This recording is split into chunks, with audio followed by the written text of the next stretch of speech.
देखिए, हम लोग रेणु जी तो यहाँ से लोकल हैं, अजय जी हैं, हम लोग युवा थे और हम लोगों को चिराग पासवान के अंदर जब पार्टी टूटी 2021 में, तो जिस तरीके से हम लोगों को बैठा करके एक बिहार फर्स्ट और बिहारी फर्स्ट मिशन और विज़न जो हम लोगों ने 2020 में चालू किया था, उस पर जब पार्टी टूटी तो लिटरली मैं आज बोल सकता हूँ आपके माइक के सामने में, हम लोग जब दिल्ली गए, तो लिटरली वो रोने लग गए थे। चिराग पासवान। जी। और उस समय हम लोगों ने बोला चलिए बिहार 2020 के चुनाव में 25 लाख जनता ने आपको वोट दिया है विधानसभा में। आप याद करिएगा 2020 अक्टूबर में चुनाव हुई थी, ये घटना 2021 जून की है। और जब 2020 अक्टूबर में चुनाव हुई थी तो चुनाव के बाद हम लोगों की मीटिंग हुई थी, हमने बोला था कि कहीं भी निगेटिविटी से, तो उस समय उनका एम था हम जीते हारे माननीय मुख्यमंत्री नीतीश कुमार को हमको डुबा देना है। इनका वही सोच था। हम लोग को भी टिकट इसीलिए दिया गया था कि कैसे भी कर करके नीतीश के कैंडिडेट को हरा करके आइए, आपका क्या होगा हम नहीं जानते। तो हम लोग भी अपने आप को झोंक दिए चुनाव में। 33-34 हज़ार वोट इनको आया, 32-33 हज़ार वोट हमको आया, सबको वोट आया। तो एक हम लोग को भी नज़र आया, एक आशा की किरण दिखाई दी कि राजनीति में एक युवा व्यक्ति, युवा चेहरा, रामविलास जी के सुपुत्र कुछ अच्छा करेंगे। एक अच्छा सोच है, एक अच्छा मिशन है, एक अच्छा विजन है। तो आप समझिए दिल से हम लोगों ने काम किया। मैं और अजय कुशवाहा जी, मैडम तो हमारे पार्टी के राष्ट्रीय उपाध्यक्ष थी, बड़े नेता थे, हम लोग तो छोटे छोटे कार्यकर्ता थे, लेकिन पार्टी के बोझ को अपने कंधा पर ले करके बिहार का 4-4, 5-5 बार हम लोगों ने भ्रमण किया, एकजुट होकर के लास्ट भ्रमण किया हम लोगों ने। संकल्प यात्रा पूरे बिहार में निकाले कि चिराग पासवान बिहार का नेतृत्व करे। अगला सीएम कौन हो, तो हम लोगों ने ही नारा दिया कि चिराग पासवान हो। आप याद करिए कि चिराग पासवान एयरपोर्ट उतरते थे और सभा तक जाते थे, तो उनकी भाषा में अगर वो 10 लाइन बोलते थे तो 8 लाइन माननीय मुख्यमंत्री नीतीश कुमार के विरोध में बोलते थे। शिक्षा नहीं, चौपट कर दिए, स्वास्थ्य सेवा को। इस मुद्दों को सभी जान रहे हैं, सिर्फ मैं बातें कर रहा हूँ लोकसभा से संबंधित खगड़िया। तो बात यही होता है कि जो कार्यकर्ता जो होता है, जो पार्टी को शिखर पर लेके जाता है, वोटर नहीं जाता शिखर पर लेके, कार्यकर्ता जाते हैं। यानी कि चिराग पासवान की नीतियों से आप खफा थे इसलिए इस्तीफा दे दिए।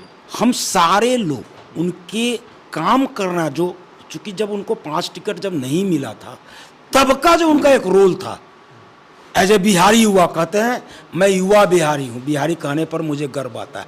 लेकिन मैं समझता हूँ 5 टिकट जब उनको मिला तो सारे युवाओं को बेचने का काम किया उन्होंने, सारे बिहारियों को बेचने का काम किया उन्होंने।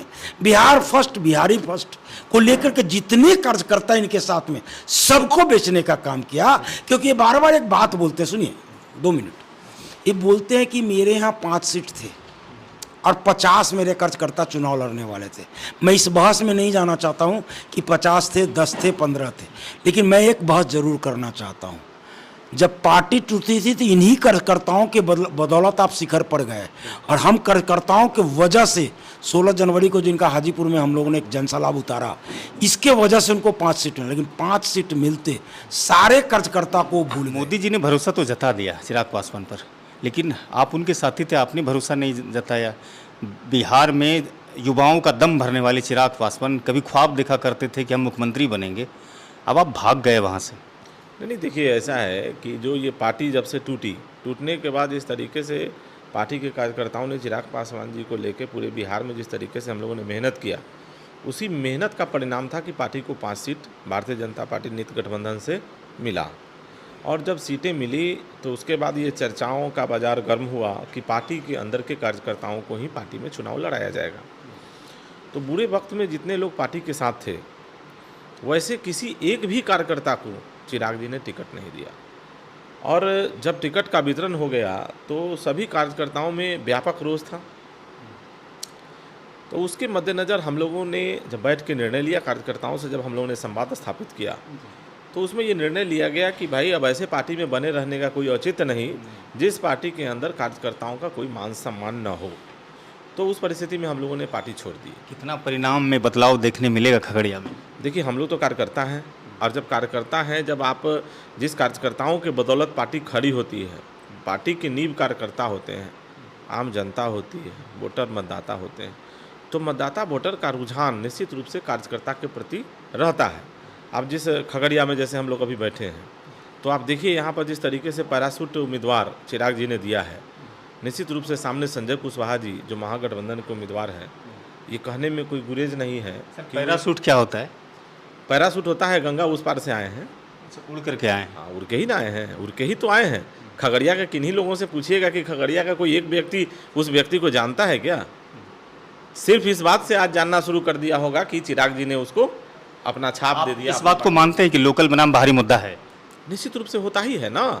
लोकल में असर चुनाव पर रहेगा। देखिए, लोकल बाहरी को लेके हम बहुत कुछ नहीं बोलेंगे, लेकिन इतना जरूर बोलेंगे कि जो व्यक्ति कार्यकर्ता होता है, जो जमीनी हकीकत को समझता है, जनता उसके साथ होती है, और हमें जितनी जानकारी है उसके हिसाब से संजय कुशवाहा जी जमीन के लोग हैं, जमीन पे बैठने वाले लोग हैं, फर्श पे बैठने वाले लोग हैं।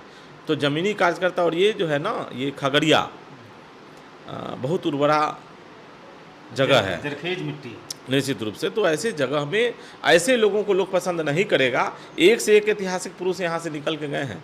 रामविलास पासवान जी, जिस चिराग पासवान जी की हम लोग चर्चा कर रहे हैं, रामविलास पासवान जी भी इसी धरती के हैं। आज रामविलास पासवान जी को चिराग जी ने कलंकित करने का काम किया है। उस रामविलास पासवान जी को जिस रामविलास पासवान को पूरा देश नहीं पूरा विश्व जानता है, और वैसे रामविलास पासवान जी के इस धरती को चिराग जी ने कलंकित कर दिया। जब समस्तीपुर में जिस व्यक्ति ने, अशोक चौधरी जी, जिस व्यक्ति ने, जनता दल यूनाइटेड के नेता, जिस व्यक्ति ने इनकी पार्टी को तोड़ा, उनके बेटी को टिकट उन्होंने दिया समस्तीपुर में। प्रिंस राज पासवान, इनका अपना सगा चचेरा भाई, क्या वो हकदार नहीं हो सकता था? जिसके घर बीना देवी सांसद वैशाली, जिसके घर पार्टी तोड़ने का पूरा मुहिम रचा गया, उसको आपने टिकट दे दिया। प्रिंस राज को आपने टिकट नहीं दिया। पशुपति कुमार पारस का क्या कसूर था? जितना उनका कसूर है, उससे ज़्यादा कसूर तो और लोगों का होना चाहिए था। तो ये पारस जी का क्या कसूर है? पारस जी तो आपके परिवार के थे। बिहार की राजनीति को, लोक जनशक्ति पार्टी की राजनीति को पूरी तरह से बिहार में पशुपति पारस चलाते थे। रामविलास पासवान जी सेंट्रल की राजनीति में रहते थे, ये पूरा बिहार जानता है, खास करके ये खगड़िया की आम आवाम जानती है। हम लोग जब सहरबन्नी जो गांव है रामविलास पासवान जी का, जब हम लोग वहाँ आते थे तो वहाँ हम जो लोगों का हुजूम देखते थे, उसमें अधिसंख्यक लोग पशुपति कुमार पारस के देखे जाते थे, माने जाते थे। कार्यकर्ता में उनका एक अपना अलग पकड़ रहा है। ठीक है, उनके बड़े भाई रामविलास पासवान जी का ही नेतृत्व रहा, लेकिन वो हमेशा सेंट्रल की राजनीति में रहे। स्टेट की राजनीति में पशुपति पारस का एक अपना अहम योगदान।